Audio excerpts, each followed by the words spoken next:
Today's podcast is brought to you by Audible. Get a free audiobook download and 30-day free trial at www.audibletrial.com/thenerdcore. Over 180,000 titles to choose from for your iPhone, Android, Kindle, or MP3 player.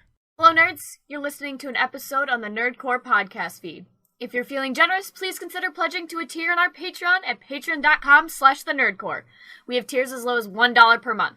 Thanks so much, and enjoy the episode. Hello, nerds. You're listening to an episode on the Nerdcore podcast feed. If you're feeling generous, please consider pledging to a tier on our Patreon at patreon.com/thenerdcore. We have tiers as low as $1 per month. Thanks so much, and enjoy the episode.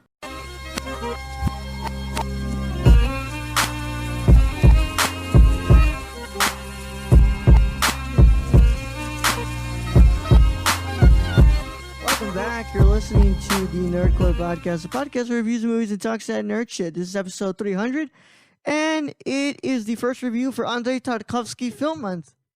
As always, it is the Nerd Chicana here to host the show alongside my wonderful co-host, Young Yoda. That's 50K Young Yoda to you, everyone. 50 karat gold. Wear it around my neck. It's like a chain. Yeah, as you guys are listening at the moment, we've already passed 50,000 likes, so we want to thank you all so much for that. And of course, this is 300, number 300 in the good old Nerdcore. What's it called? The main show feed. What's the main show continuity? And yeah, that's pretty cool, man. Pretty cool. 50K before 300. I think we're winning. or maybe we're just terrible at what we've been doing. I don't know. Somebody's tuning in. So yeah, I'm really happy that you guys are tuning in, even when we're somehow like backtracked. But don't worry.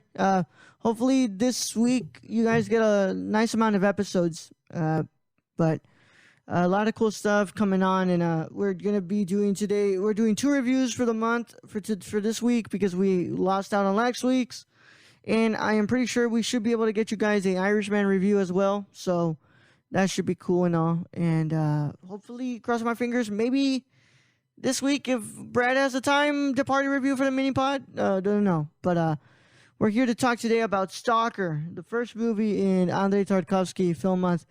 And Brad, you were the first one. You were the one who won the coin toss that happened off screen. Well, the spin the wheel. I'm the wiener. Yeah. Ayden is joining us for this month, but you're not going to hear him in the beginning. You're going to hear him towards the end because we had to record these segments a little bit earlier than usual because Brad had not finished the movie. But to be fair, Brad lost his water on Friday, so he did not have the time to watch a movie. I was dealing with things. Yeah, he was all stank. He was all stanky. Not quite that, because my parents luckily live pretty close, so. But still, it's sad when you can't flush the toilet. Yeah, you just see it there, just floating and floating and floating. You didn't do the old method of just getting a bucket of water? Oh, but where are you going to get the water from, right? There you go. There's the question. That begs the question, correct? Uh-huh. Mm-hmm. Yep. Yeah, it's all good, though. We're back to normal, and hopefully the podcast will be back to normal. I'm doing some super secret stuff this week, and we'll have more. I guess I'm going to have my own announcement to do for the live show soon. Shit. I promise I will have OBS set up, so maybe this weekend we shall have a live show if I'm allowed to, because, you know, I'm what's it called? Am I finally replaced? Am I replaced? No. Okay. No. But it's just that I'm not the only one living here anymore, so live shows might be minimal now until I get back home, which sucks, but it's okay. But today we're going to talk about Stalker, and it's Brad's film, and this movie came out in 1979, so 10 years after our cutoff date. So I have to say, if you guys do not want any spoilers for Stalker, then you're going to want to click off and listen tomorrow to another episode, or, you know, whatever. Just if you care about spoilers, then stop listening past the point of no return. 5, 4, 3, 2, 1. All right, introduce it, Brad. Stalker, a 1979 film, is a 1979 Soviet science fiction art film directed by Andrei Tarkovsky. If I say it in a Russian accent, that's the only way I can say these names, guys. with a screenplay written by Boris and Arkady Strugatsky, loosely based on their 1972 novel Roadside Picnic. The film combines elements of science fiction, dramatic, philosophical, and psychological themes. Modern reviews of Stalker have been highly positive. The film tells the story of an expedition led by a figure known as the Stalker, Alexander Kaidanovsky, who takes his two clients, a melancholic writer, Anatoly Solzhenitsyn, seeking inspiration, and a professor, Nikolai Grinko, that one was easy, seeking scientific discovery to a mysterious restricted site known simply as the Zone, where there supposedly exists a room which grants a person's innermost desires. The trio travel through unnerving areas filled with the debris of modern society while engaging in many arguments. It was directed by Andrei Tarkovsky, produced by Alexandra Demidova, written by Boris Strugatsky, Arkady Strugatsky, based on Roadside Picnic by those two, starring Alexander Kaidanovsky, Anatoly Solzhenitsyn, Nikolai Grinko, Elisa Freinlich. Music by Eduard Artemyev. Cinematography, Alexander Nayahinsky. Edited by Yudmila Figanova. Production company, Mosfilm. Distributed by Goskino. Release date, May 1979 in Moscow. Running time, 161 minutes. Country, Soviet Union. Language, Russian. Budget, 1 million, sir, whatever that is. Box office, 4.3 million tickets. I was gonna try Soviet Union something. Rubles. Is it rubles? Is it rubles? I mean, I'm just gonna ruble. Yeah. Soviet ruble. Okay. I knew something. Yeah. Congrats, Brad. You know the currency for Soviet Union, Russia. When you're this old, you kind of, you know. Yeah. And the USSR. All right. So and I love how the budget, the box office is 4.3 million tickets. Yeah. Because it's true, because the ruble is extinct. I believe that's not even the currency anymore. But this is Russia, so sometimes you question, like, were they forced to go watch this or not? I don't know, but I mean, so look, now that we're finally get to talk about this, so you know, we chose a filmmaker that none of us are aware of. I know the name Andrei Tarkovsky. I've never seen a single movie by this man. And this was my first introduction to him. Yeah, it's Brad's first introduction to him, my first introduction to him, Ayden's first introduction to him. Ayden and I, we know the name, but we did not, we don't know the man. We don't never seen the movies. We know who he is because he's always compared to Kubrick. He's always, what's it called? He's always kind of like brought up to when they bring up Kubrick, they bring up Tarkovsky, and this was definitely. I'm comparing him to Ridley Scott. Oh well. Yeah, that's interesting, Brad. That's really interesting. I would really like to know why. But yeah, I mean, this is a man who's known to be one of the greatest filmmakers of all time, and especially the greatest Russian filmmaker of all time. And I find it really hilarious though that this is the first time either you, Ayden, or myself have watched a movie from this man. Yeah. Considering, we're like film geeks in that. Yeah, especially because we've been doing this for 2 years.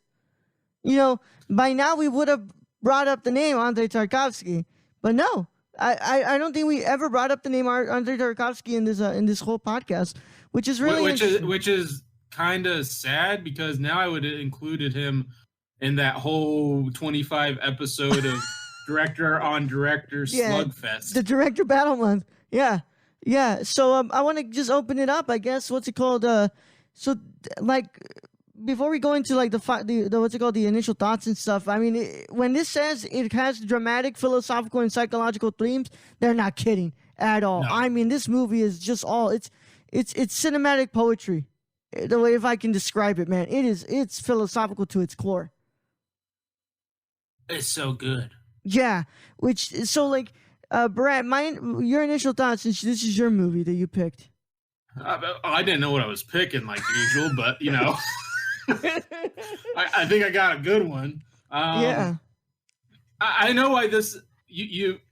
So the whole reason I didn't record this last night with Ayden and you was I still had an hour to go on it, and because it's a long movie, it's like 2 hours and 41 minutes. Yeah. So by that hour point, I was already drawn into this movie, like from the very beginning. Yeah. It was kind of a little bit slow in places, I would say, especially the beginning there, just because they're kind of building that tension and you're trying to get into it. And then the sepia tone. Now, I know you kind of had an issue with it being in sepia. I'm not sure issue was different. No, it's not that it was an issue, and I go into this with Ayden's and I's conversation. It was just tripping me out. I was like, because then you get out of that area and you go to this other place where the greens are popping and everything. Yeah, and and like, it just huh? it's like, well, and it's like, so it's basically a dystopian future. Yeah. It's Blade Runner 2049. Scenes, parts of I'm pulling fucking sci-fi movies all over the place from this movie, like Alien, which came out the same year as this. I mean, this might be one of those movies that a lot of sci-fi movies pulled from. You just look at it. This might be a foundational sci-fi movie. Yeah, I mean, I think this is really what gave birth to the term of cerebral science fiction, dude. Because this is like deeply, it's a very pessimistic movie, man. It's because it's from Russia, of course. Yeah, of course. Yeah. I mean... Well, what I bring up in Ayden's review is the fact that this is the last movie that Tarkovsky would make in Russia. He almost gave up making movies before he could make this one because nothing was getting financed, and he was just having a really tough time being able to make a movie in Russia anymore. So he was getting ready to end it all with his movie career. So what I bring up in Ayden's review in our conversation with Ayden, I think this is Tarkovsky's way of saying, look, I have this. The zone represents the biggest desire that I could have, right? Yeah. It represents this place that can give me my biggest inner desire, which was to make one more movie in Russia. And it's hard for me to get there, because it's through all these tough times, and I'm unhappy, I'm anxious, I'm restless, and it's just, I think it's Tarkovsky's, because the reason this movie feels so pessimistic is because Tarkovsky was pessimistic during the production of this. And not only that, just the story itself. Yeah. And I'll just start from the beginning. We open up to basically who we come to learn is called Stalker. Yeah. And he's one of the people that leads others in and out of the zone, which is a restricted area. Some think it was a meteorite that fell, and, Russia just kind of closed it off because they had people go in and not come out, which was kind of weird. And so we have Stalker, and from the beginning, I think he's a heroin addict. I think with the needles and everything that come up. But like you said, we have this sepia tone that just adds to that dystopian. It's kind of like Blade Runner 2049 with the orange coloring. That's where my mind immediately went to when watching this. It was just like a dystopian future. And then when he gets into the zone, you get all this color, all this greenery. And it's such a total, 180. And you're like, wow. This is why people kind of want to go to the zone, but as you continue to learn on, and you don't know if it's true or not, like the whole room and everything is never really, because they never went into the room at the end. Spoiler alert. But anyways, so he basically ties metal nuts up to a fabric, and he throws it around, and then that's how they go about. Yeah. Like finding their way through this place, which seems kind of ridiculous, and which is why the writer and the professor, his two buddies that he's bringing through there, not really buddies, but the people he's bringing through, are kind of at the end. They're just kind of done with them, which I can understand is speaking the truth, or he's just completely insane. Yeah. You've been following him around for like a day, 2 days. Well, can I read this quote I just found on the Wikipedia article? So this is what Tarkovsky had to say about the whole film itself. This too is what Stalker is about. The hero goes through moments of despair when his faith is shaken, but every time he comes to a renewed sense of his vocation to serve people who have lost their hopes and illusions. So I feel like, God, Tarkovsky's talking a lot. So, just have this guy who is serving to make sure that people are able to get the most out of the zone and get their innermost desires while also costing his happiness. I feel like Tarkovsky is talking about his career in movies. Yeah, I mean, that's very clear. And the thing is, though, is he says it multiple times. It's his happiness is helping people find their happiness. Yeah. Which, to me, yeah, that's perfectly clear. And, when he makes movies, he's helping people be happy because a lot of people are happy at the movies. Yeah. And also, I got to bring up the music, man. The music is incredible. Just that kept me on edge the whole time. And I really like this movie. Is just like, I feel like this is a movie that I could take hours and dissect in every little part of it, but it's just well crafted. And yeah, he loves to hold on to shots, and he loves doing his long takes, but I think that just keeps adding to that atmosphere that Tarkovsky is creating in this like dystopian future. I kind of gotta agree with you there. I mean, some shots, it's like, okay, might have taken too long. I don't think it hurts the film, though. Like you said, it adds to it. To me, some were probably a little too long, but I'm not going to ding it for that because that's this man's vision. I mean, I can bring up Seven Samurai and say, I think Seven Samurai was far too long compared to this. Yeah. This, to me, seemed about right. Yeah, but who are we to judge Kurosawa? So I'm not judging Kurosawa. You go on your bad self with your 3-hour, 31-minute movie, man. But back to Tarkovsky, this has some of the best cinematography I have seen in older movies. It just, the way it opens, and then he's basically shooting in Russia. So some of these, I don't know who scouted locations, but like when the professor, he's walking across that kind of wall, that brick wall to get to the rail car, and you have that water that just goes out there in this building. And it's just like, this is some of the, I don't know if most beautiful scenery, but this is some of the most memorable scenery I've seen from movies before. Yeah. Which, as I was watching a couple of videos, and it seems that water seems to be a thing that keeps coming up in a lot of his movies. And he's always featuring, shots of water. I don't know why, but you're right. This is some of the most beautiful, even though the world you're looking at isn't supposed to look beautiful. This looks really well, like he chose some really interesting locations to shoot in. Well, and it's like it's falling apart, but nature's kind of taking over, and so you get that whole future feel of where basically people are coming to an end, but nature's taking over. Yeah, and the whole, oh my god, just the dynamic between the three characters, Stalker, Ryder, and Professor. That I mean, for being in Russian, that had some serious dialogue going on in it. Oh yeah, like some of the stuff they go on, and the shots where like the characters are speaking directly to you. The one where Ryder is standing by that pipe and he drops that rock to see how far it goes. I'm just waiting for him just to say screw it and just fall into the pipe.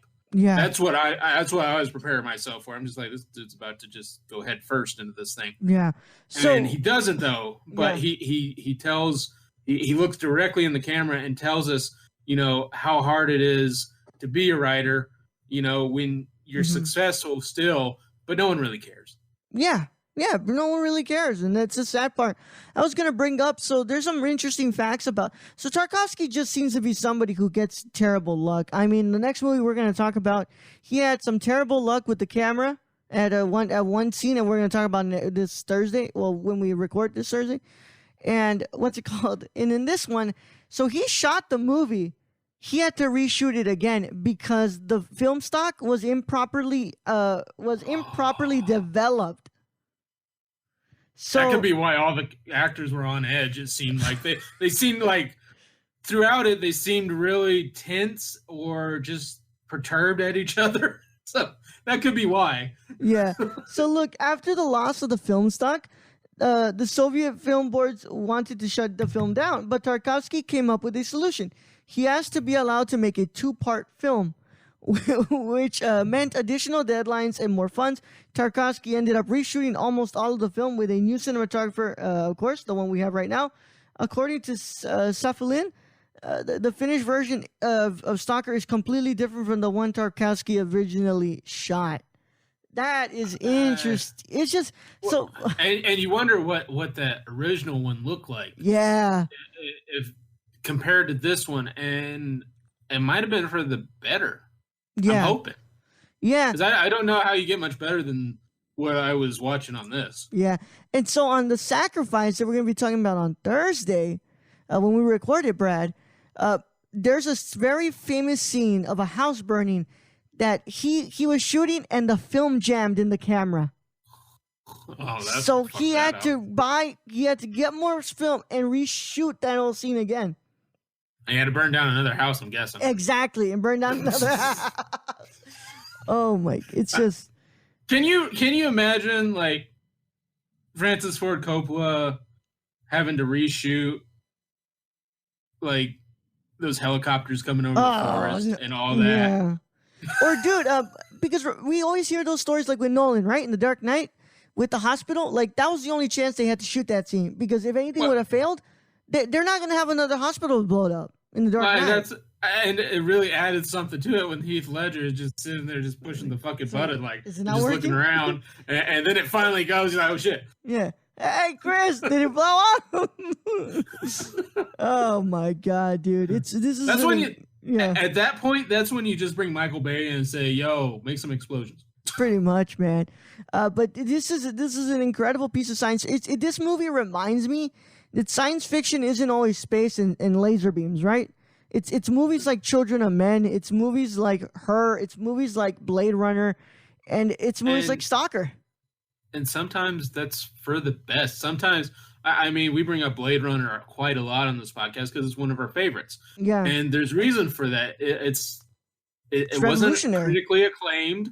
It wasn't anything like that, but it has some of the best scenes. The Tears and Rain scene. Yeah. And this to me, I'm going to remember this movie for a long time. Oh, it's just very memorable. The part where the professor is like, yeah, I'm going to blow this up. And I'm kind of going, so you guys built a bomb while you were in the zone, then you left the zone? Mm-hmm. And, the more you think about it, you more go, huh? But at some point, you just got to stop thinking about it and just go with it. Yeah. But the part where he's like, yeah, I'm going to blow this fucking shit up. And they're like, no, you can't do that. This brings people hope. And he's like, and Ryder and Professor are like, well, it's basically false hope. You're fucking insane, dude. Yeah. And it just goes to show. But at some point, the professor is like, he's right. Yeah. I mean, in this day and age, in Soviet Russia, what I'm guessing what Tarkovsky was talking about, there's sometimes you just need to give people hope. There has to be something that they need to cling on to. It's just that and that's when he dismantles his bomb and tosses it in the water. Yep. It's incredible, man. It's just like I say, it's that respect for humanity, and when there's no more respect for humanity, there's something that needs to be found to restore a little bit of faith in it. I did have a question though. What? The one scene where they're outside the room with the phone, and they go down to under there, and there's the dog.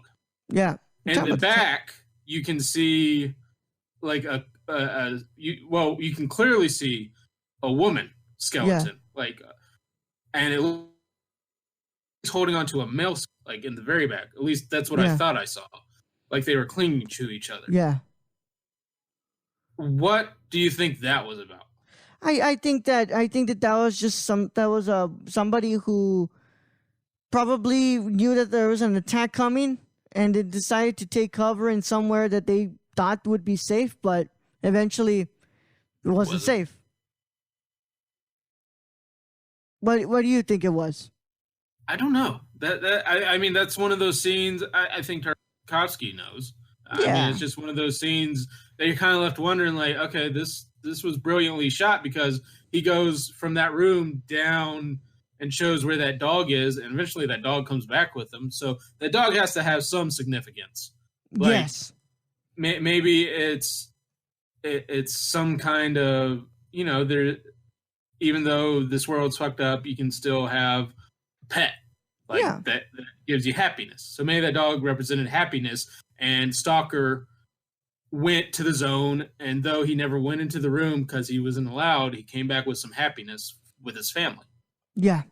So, I mean, the only one who would ever just, I guess, know what that meant was Tarkovsky. And I feel like this is a movie that I'm going to have to rewatch just to keep analyzing, because it's like a book. The first time you read a book, you're impressed. The second time you read a book, you're looking for those things that really, elaborate on the meaning of the book. But by the third time, you really are reading to just keep analyzing every word of it. I mean, this is another one where you can't get everything in one watch. No, of course not. Of course not. And just like I was kind of left wondering, I'm like, I wonder who was going. And see, I'm stuck in today's society where like, hey, there's going to be a sequel made when the little girl starts pushing the glasses around with her mind. I'm like, oh, sequel, mutants. And I'm like, wait, no. This is 1979. That is not a thing. Yep. So I'm going to go ahead and allow you guys to listen to Ayden and I's conversation on Stalker 1979. All right, guys, listen about it. All right, Mr. Ayden Byrnes is back here with us for another month, and this month we're doing Tarkovsky. And yes, we're putting on our turtlenecks and our very philosophical minds to work on here. But Ayden, thanks for joining us again, bro. Yeah, for sure. Thanks for having me on another month. Another month? We like it. You're coming for Julia's record that she holds the most appearances on the show. Oh, didn't I for a second, or did I never get No, there? you already beat her. You beat her because okay, of sick. after Horror Month. But she had like 10, and I believe you're already at like 12. But yeah, I'm up there. We'll get to like 16 or 17 or whatever by the end of the month. You want all the records, right? You just want them all. Yeah, I'll take them all.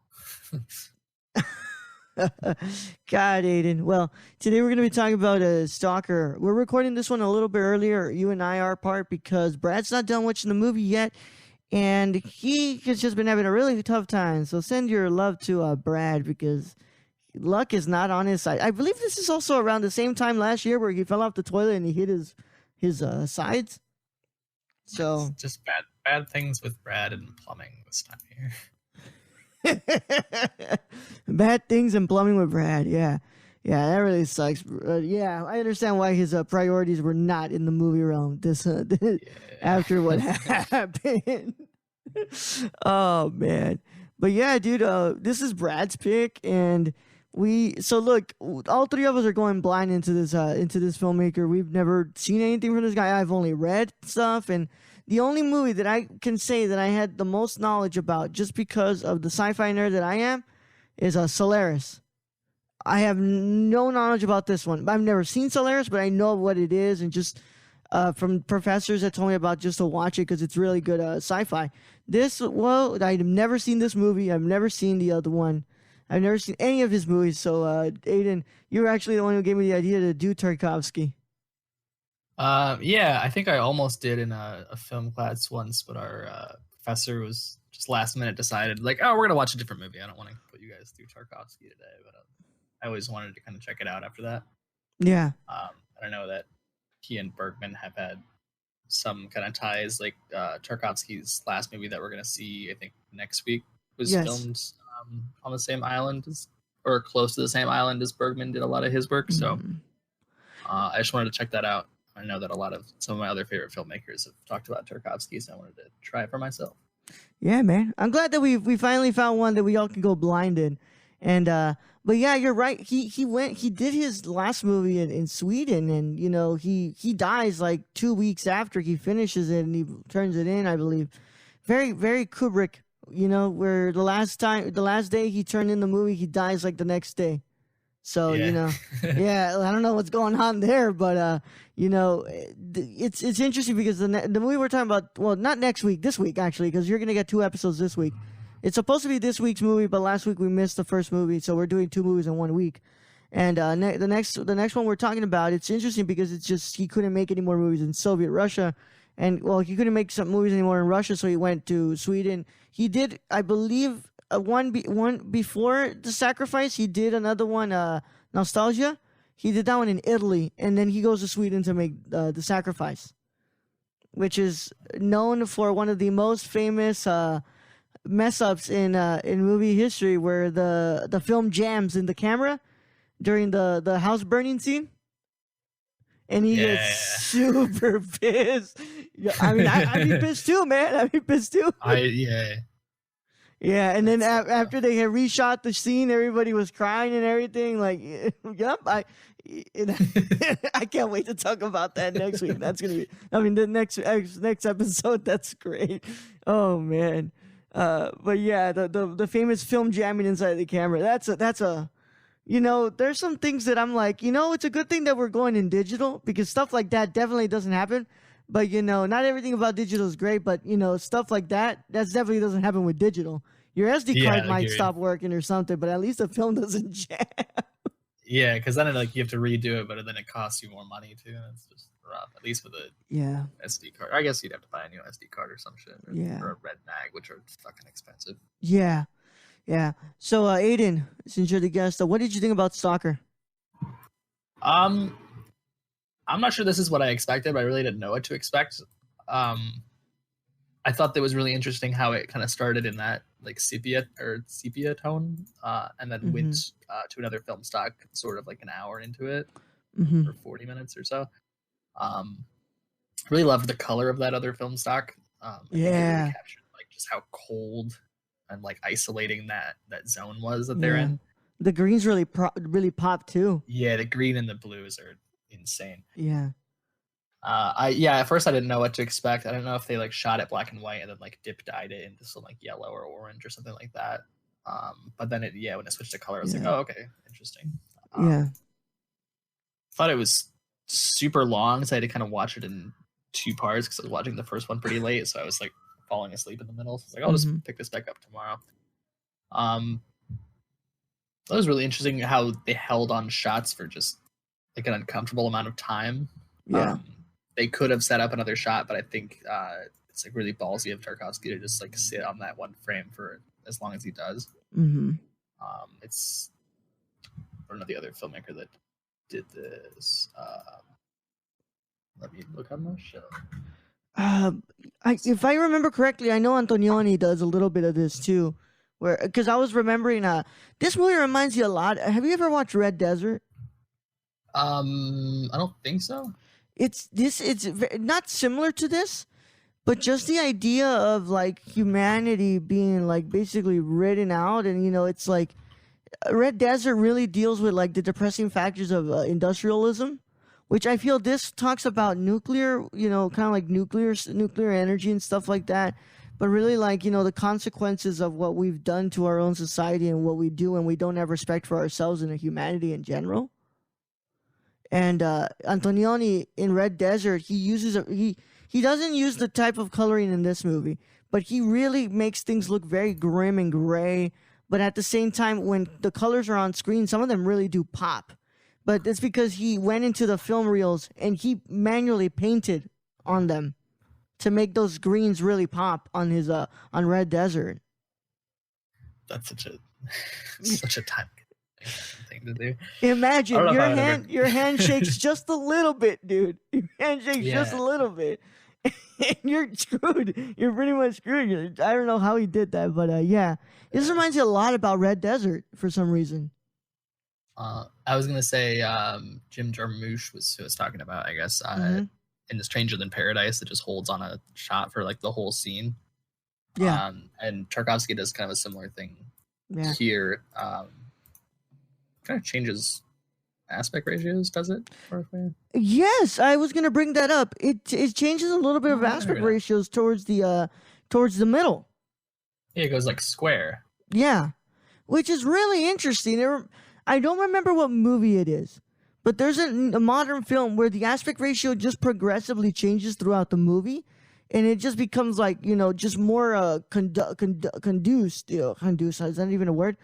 Contrived. Grand Budapest Hotel. Yeah, I think so. I think they have 3 changes. Yeah, which is really ballsy. Kind of an interesting. Yeah, I like that way to kind of portray things. I think the Amazon show Homecoming did that too, where part of it's like 16:9, part of it is like full square, which in like 2018, 2019 is super ballsy to go even past 4x3 and then just like make it literally a square. Well, I mean, the Lighthouse just did that, man. You know, they did the 4x3. Yeah. Which was a great choice for that film. Yeah. It's just all about the verticality of that lighthouse, and you really didn't need to see any wide. Nah. Yeah, I think a wide shot would have really ruined them. Really ruined the atmosphere of that movie. Yeah. Which is the same thing I can say about this movie, man. I think that just the aspect ratios he's choosing and just the way he chooses to shoot these movies, it's wrong. It's a slow burn, but it really does kind of, implement that very grim and very pessimistic feeling to the movie, dude. Like it just seems that it's because I was reading that Tarkovsky, this is like one of the movies that he was having so much trouble making.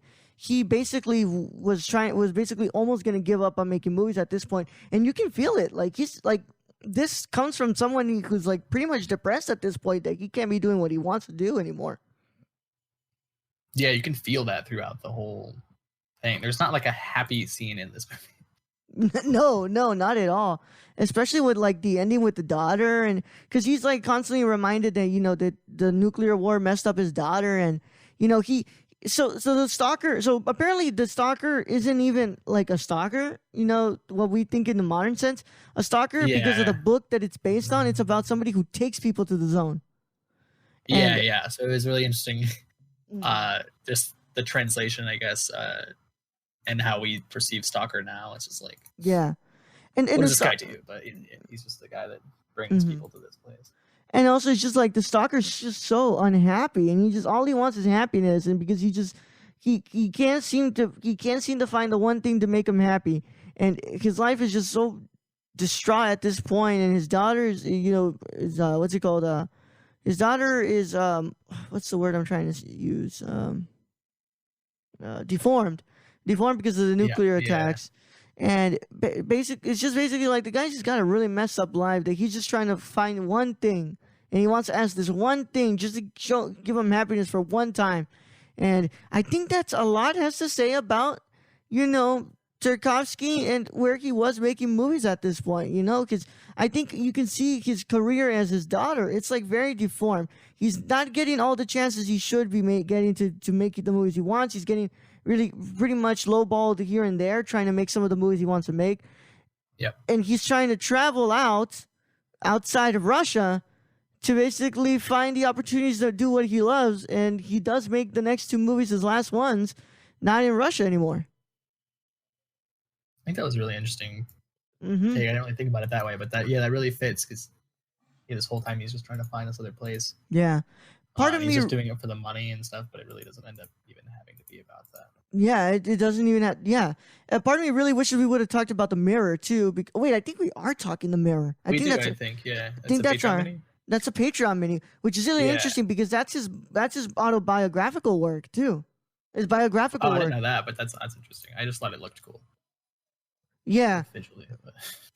yeah, that's his biographical work. That'll be really interesting to talk about that.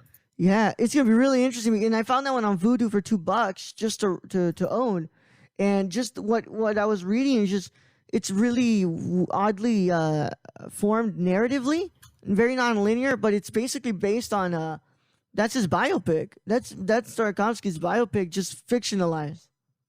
Sick. That'll be. Yeah. But yeah, that's look, a pretty short one too, like relatively speaking, compared to how long like this one and Solaris is Andrei Rublev or whatever is 326 or something. No, I swapped out Andrei Rublev. We will talk Andrei Rublev another day. I'm not down to watch another 3 hour and something movie. No. Yeah, that's a lot. No. I did it for The Irishman, but sorry, Tarkovsky. I need to kind of like put the tip in a little bit before I get a taste of everything you got to give me, and then I'll do Andrei Rublev. But but I was gonna read this because I was telling you about the critical response, right? It was less than favorable, and so this is what he says because they asked him about that the movie that somebody told him that soccer needs to be more fast and dynamic. Tarkovsky replied, "The film needs to be slower and duller at the start so that the viewers who walked into the wrong theater have time to leave before the main action starts." And the Gloskino representative then stated that he was trying to give the point of view of the audience. Tarkovsky supposedly retorted, "I am only interested in the views of two people. One is called Bresson and one called Bergman." Oh my god. He was a big Bergman fan, dude, and sometimes throughout this movie I feel a little bit of Bergman in there too. Just like I said, the close-ups, especially the close-ups. I just watched Marriage Story, bro. That whole movie's trying to get the Bergman close-up a lot. I'll have to check that one out. Yeah. You feel it in just like the landscape shots feel kind of Bergman too. Even Yeah. Color, they kind of felt a lot like kind of a Seventh Seal kind of vibe. Mm-hmm. I mean, because it's pretty much kind of the same atmosphere of Seven Seal, don't you think? It's just these people who really don't have anything left. One of them is a writer who's chasing some form of inspiration. The other guy is just this guy with a very mundane life who really just wants some form of happiness. And they're basically traveling to this one place that they have no idea about, and with the hope that they can find what they want. Yeah, it's pretty much the same kind of thing. Mm-hmm. Yeah. So, Ayden, I'm gonna have to ask for your thoughts now. When it comes to the final and the rating. Honestly, Ayden, I'm not even gonna give this. I can't give this a number right now because this is a filmmaker that I have no idea about, absolutely blind. So I can't really give a number. So don't be surprised if we don't give scores today, guys. Yeah, I was kind of thinking that throughout the movie. I was like, I don't know how to rate this. I think I think I'm gonna have to adjust. I think I'll have to give it at the end of the month when we finally watch everything, and I can say, okay, this is what this is what I put above this. But really, throughout this, it doesn't really feel like a movie, more like an experience, a philosophical experience. Yeah, it kind of felt like it was based on a book, and it really felt like how a book kind of progresses, I guess, rather than just having it condensed into some sort of movie form. And I'm imagining it's pretty similar to the book because they really don't change a lot to try to spice it up for a screen, so it still feels very slow and kind of like a book does when you read it. It's just grueling to read that many pages. So if you sit all the way through this, I think you get rewarded by what's there, kind of like a book where you get all these details. All right. I do want to say that tunnel scene specifically is probably one of my favorites. Just the way that looks, just all of the icicles coming down and all the dripping and how the lighting works there. I think that was probably my favorite part. Yeah. My favorite part is just all that stuff with the sepia tone. I love it. I was like, at first I was tripped out, but the more I thought about it, I'm like, God, this looks great. I love this. Yeah, that was a really, really great choice there. Yeah, I wasn't sure if that was shot on sepia film or dyed or something, but I think that was a really interesting way to start and end, I guess. I think there was something in the middle with it too, maybe, but I don't remember where that was. So for scoring, I don't really have a rating. I would give it a general 7-8-ish right now, but I think I'll revisit that at the end of the month and we'll be able to compare it with the other ones. Yeah, because I feel like if we start really scoring today, we'll probably tomorrow we'll be Thursday when we do the sacrifice, we'll be oh wait, never mind. This, I'm seeing how well Tarkovsky actually makes movies. Let me go ahead and give this a better score than I did. But yeah, I'm gonna stay silent on this until the end of the month until I can actually give accurate scores. Because unlike all the other filmmakers, when we talked about Bergman, I knew who Bergman was. I hadn't watched anything from Bergman, except for Seven Seal, I believe. But I knew who he was. With Tarkovsky, I've only heard the name Tarkovsky, and that's it. Yeah, I've only been recommended Solaris millions of times. Yeah, I always heard it, but never got a chance to actually watch it. I really liked his approach to just not really giving a shit about his audience, I guess, too.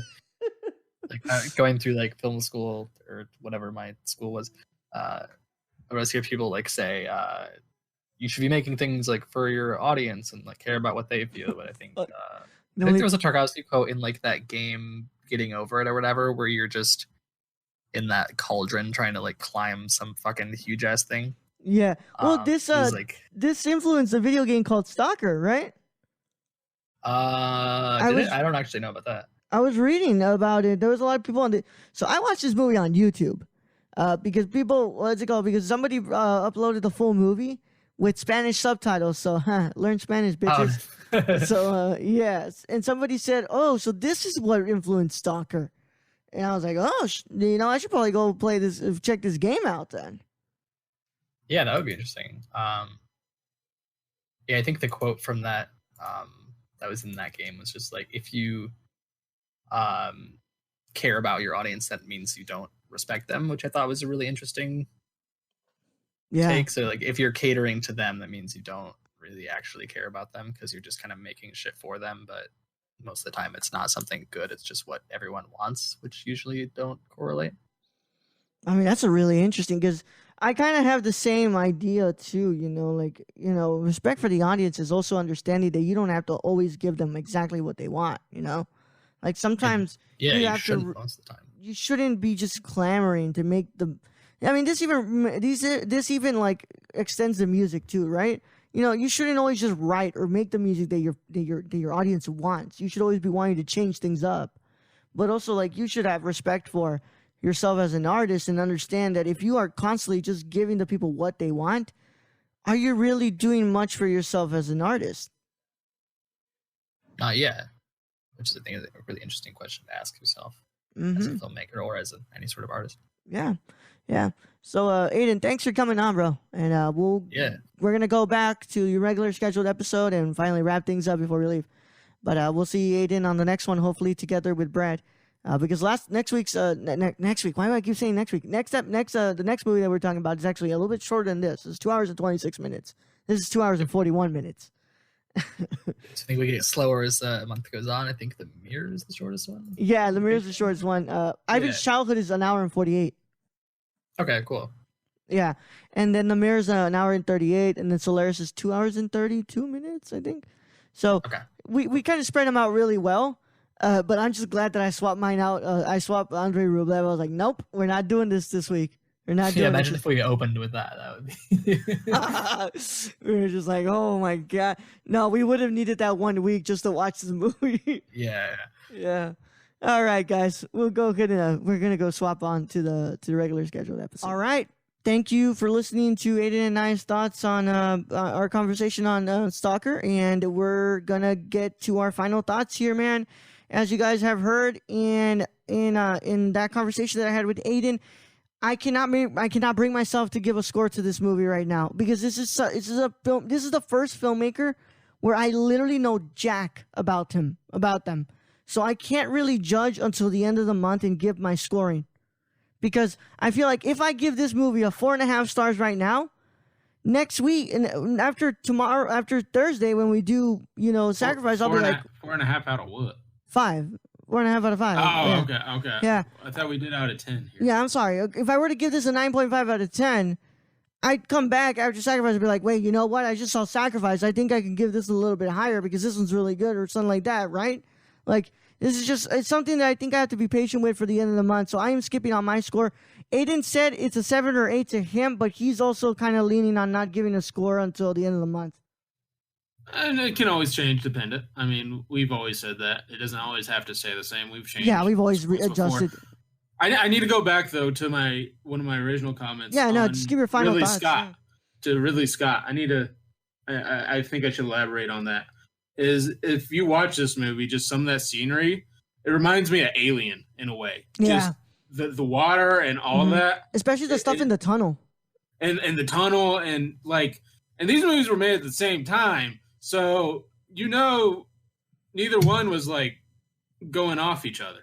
So it's really kind of fascinating in a way that you had a Russian filmmaker and then Ridley Scott kind of making kind of the same thing. One with a giant alien puppet and the other, of course, with a psychological science fiction freaking mindfuck. But yep. If I had to give it a score now, it would probably be a 9 or 9.5, but I'm going to save that till we watch throughout the whole month. But I'd say right now, that's where I'm leaning. Yeah, it's pretty much where I'm leaning too, honestly. But we're going to wait until the end of the month because this is going to be, I can already tell this is going to be quite the month. So on Thursday, we are recording. So for Saturday's morning review, you will have Offret, or The Sacrifice. That is Tarkovsky's last movie that he would make. And then when he turns it in, he would die 2 days after turning in that movie. So natural causes? I believe he was sick already. Yeah. So yeah. No, this isn't another Pasolini, bro. No. Just I mean, it's USSR. You could have made the wrong thing. Yeah. Nah. I don't think this is a Pasolini. I think he was just sick. Okay. I believe he had polio, if I remember correctly, but I'm not too sure. But yes, Sacrifice. And then next week we are doing my pick, which is Ivan's Childhood, which is Tarkovsky's first movie. And then the week after that, we go back to you, Brad, with your pick, Solaris. And then the Patreon mini is actually The Mirror, which is basically his biopic about him, his life, his self. So he had polio? I believe so. Look, hold on. Let's go. That might explain why the daughter was crippled. I think so. So let me hold on. During 1985, he shot the film The Sacrifice in Sweden. At the end of the year, he was diagnosed with terminal lung cancer. I'm sorry, no, not polio. Terminal lung cancer. In January 1986, he began treatment in Paris and was joined there by his son, who was finally allowed to leave the Soviet Union. It was presented at the Cannes Film Festival and received the Grand Prix Special de Jury, the Fipreschi Prize, and the prize of the Ecumenical Jury, as Tarkovsky was unable to attend due to his illness. The prizes were collected by his son, Andrei Jr., and his last diary entry, the 15th of December 1985, he wrote, "But now I have no strength left. That is the problem. The diaries are sometimes also known as martyrologue and were published posthumously in 1989 and in English in 1991. And he died in Paris on the 29th of December of 1986. And, yep. So, do you think that... I find it very fascinating that neither you nor Ayden nor I have ever watched one of this man's movies. Yeah. Just based on what I watch. Especially because we're big sci-fi geeks. Because it's amazing. Yeah. It's literally amazing. And I think that issue might be because it's Russian.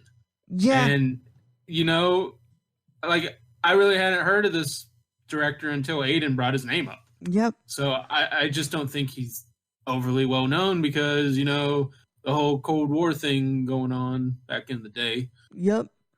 So, Brad, there's a conspiracy theory. I mean, it's just weird to me. I know Kurosawa. You knew Kurosawa. Ayden knows Kurosawa. Yeah. That's no real big issue because we became friendly with Japan and all that. So it's really no big thing.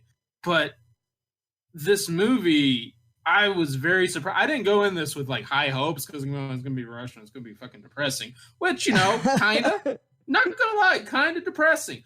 But at the same time, some of the most beautiful cinematography I have seen in a movie, ever. And I'm just going there in awe of it. I'm like, my eyeballs are seeing this, right? Yeah. Bro, you're not fucking with me here. I'm seeing this. Yep. And it's beautifully shot. It's beautifully edited. And none of us have ever watched a movie of this guy's. Yep. It's fascinating. It's fascinating. So I want to read this one thing. A conspiracy theory emerged in Russia in the early 1990s when it was alleged that Tarkovsky did not die of natural causes but was assassinated by the KGB. Evidence for this hypothesis includes testimonies by former KGB agents who claimed that Viktor Chebrikov gave the order to eradicate Tarkovsky to curtail what the Soviet government and the KGB saw as anti-Soviet propaganda by Tarkovsky. Other evidence includes several memoranda that surfaced after the 1991 coup, and the claim by one of Tarkovsky's doctors that his cancer could not have developed from a natural cause. As with Tarkovsky, his wife Larisa Tarkovskaya and actor Anatoly Solunstin all died from the very same type of lung cancer. Vladimir Sharun, sound designer and stalker, is convinced that they were all poisoned by the chemical plant where they were shooting the film. I mean, that's not out the realm of possibility, but... I mean, either or, it is Russia, so I can't... I'm not going to go into any more of that because somebody will kill me with the umbrella, but... But still, it's an interesting thing, man. And but yeah, I agree. This is one of the best. Those are the best shot films I've ever seen, man. I really got to give my the props to Tarkovsky on this. This is incredible. That's that's not said lightly, because this comes from a Kurosawa lover of the light and all that. And I just, some of this movie, I'm just going, whoever scouted this movie deserves an award. Yeah. And Tarkovsky deserves an award for shooting it. Yeah. Yeah. So we'll see you guys this Saturday for our review of The Sacrifice. As always, you guys know where to find us, thenerdcore.com, on thenerdcore.com on the website. And I've got some producers to talk about because why? Oh crap! I don't have my phone on me. It's charging on the other side of the room, but it's okay. I pretty much have these guys and gals memorized. We have Ninja Flippy on Twitter, Man Captain Pokey. We have literally Nico, Emeris, Esports Phoenix, Brown Rice 1996-96, Sarah M with 2 A's and 2 M's, and I believe that is it. Yes, that's 8 people. 8 people who helped donate to our cause this month to get me a new computer. And as always, we have our regular executive producers and associate producers. Cassie and Sarah are associate producers. Executive producers are Shane and Grayson and Bryce. Bryce already read his social media, so you know where to follow him. Also, Shane, you can find him where, Brad? Twitch.tv/SRRKK or on Twitter at SRRKK Twitch. Go follow him. He's awesome. Grayson Barker 98 on Instagram, Morlor him at 98 on Twitter. Thank you to our producers for this month. And for those of you all who are pledged to our Patreon, thank you so much for your help in getting this computer. We love you all. And I promise on Saturday's review, I will have the names in my hand. But I'm pretty sure I got all of them. So I'm crossing my fingers. I love you all so much, guys. And as always, go and check out the site. New stuff around there, man. I did a crap ton of reviews, and I'm not even done. So many reviews. I have so many reviews. This is what Raul does when he can't podcast. Yeah. So I have a Parasite to do next and Marriage Story. So I watched those two. Brad, I am not kidding you, Brad. Parasite. Holy crap, man. Holy crap. I saw where you ranked it. I saw it. Oh, yeah. Dude, we've got to give Bong Joon-ho a month when Parasite is available to rent, because I'm down. Holy crap, is that guy incredible. But yeah, Marriage Story, that review will be going up. Both of those reviews will be going up soon. And without further ado, it's been a wonderful time, and we will see you soon for either The Sacrifice or The Irishman review. But if you want to read a review of The Irishman, go to nerdcore.com, of course. Right, Brad, send him into the podcast void. All right, Raul. Thank you for being host as always. Thank you to all our wonderful listeners out there, all our amazing Patreon supporters. We appreciate each and every one of you. Thank you for allowing us to keep on doing what we love doing. And I guess to end this episode, I will say, Niet. Young Yoda out.